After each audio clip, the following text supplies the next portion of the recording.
que ajudam a reprimir os manifestantes que são contra o Maduro.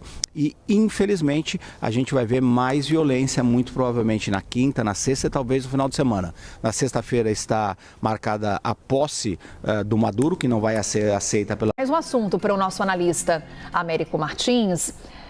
Américo, vamos até trazer aqui essa relação feita nesse momento entre Edmundo González e Joe Biden, que está nesse momento de saída da Casa Branca. E González busca esse alinhamento com os Estados Unidos no momento de troca de governo por lá.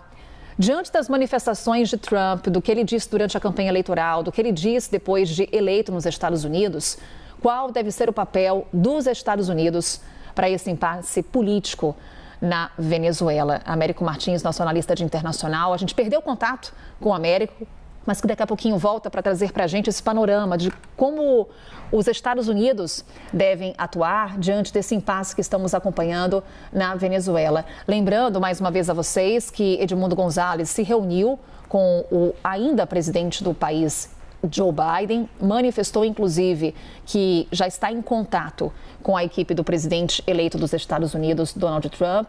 O Edmundo González, que pediu aos militares apoio, o que já foi negado pelo ministro da Defesa da Venezuela, que criticou potências que, na avaliação do governo de Nicolás Maduro, potências imperiais.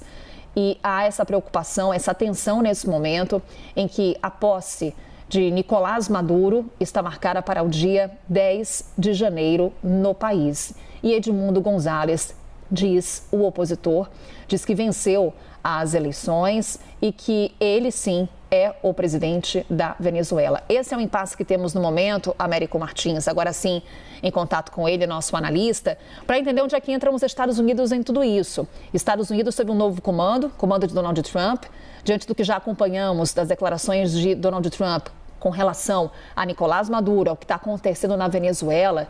Qual deve ser o papel, qual deve ser o tipo de ação que Donald Trump deve adotar diante do que está acontecendo por lá?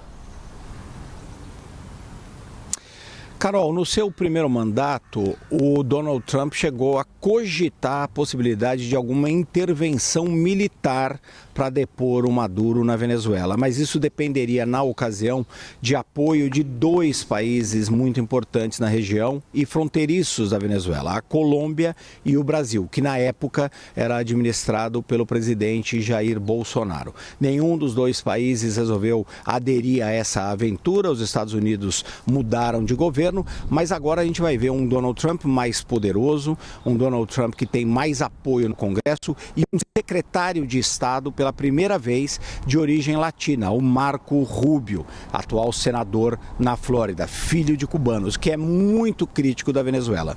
Então, no mínimo, nós vamos ver muita pressão dos americanos com relação ao Nicolás Maduro. Ninguém tem cogitado a possibilidade de uma ação militar, por exemplo, mas a gente pode esperar ainda mais sanções comerciais e financeiras contra o regime do Maduro. Mas, mais uma vez, qualquer tipo de ação contra o Maduro ou qualquer tipo de ação que possa levar a alguma espécie de transição do poder na Venezuela vai depender do envolvimento de Colômbia e do Brasil.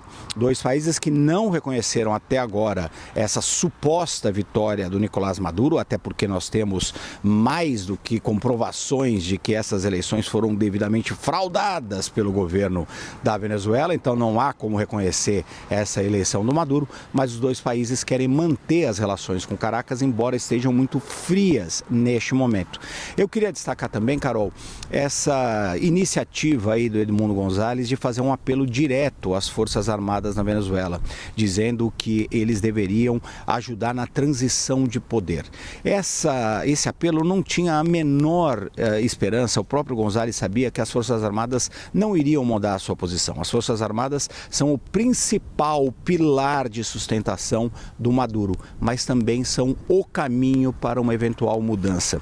Qualquer mudança na Venezuela Venezuela vai necessariamente ter que passar pelas Forças Armadas, porque o regime do Chávez anteriormente e do Maduro hoje esses regimes trouxeram os militares para dentro do poder. Os militares têm muito poder, inclusive na economia venezuelana, e são eles que garantem o governo do Maduro, são eles que garantem que ele continue no poder, apesar de toda a pressão internacional e de todas as evidências de fraude. Inclusive, também são essas Forças Armadas que ajudam a reprimir os manifestantes que são contra o Maduro.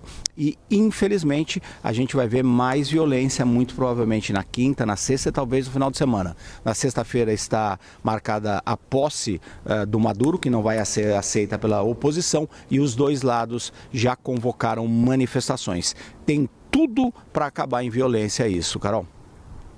Apreensão nesse momento, mais uma vez, na Venezuela. Obrigada, Américo Martins, trazendo para a gente todo o contexto político por lá.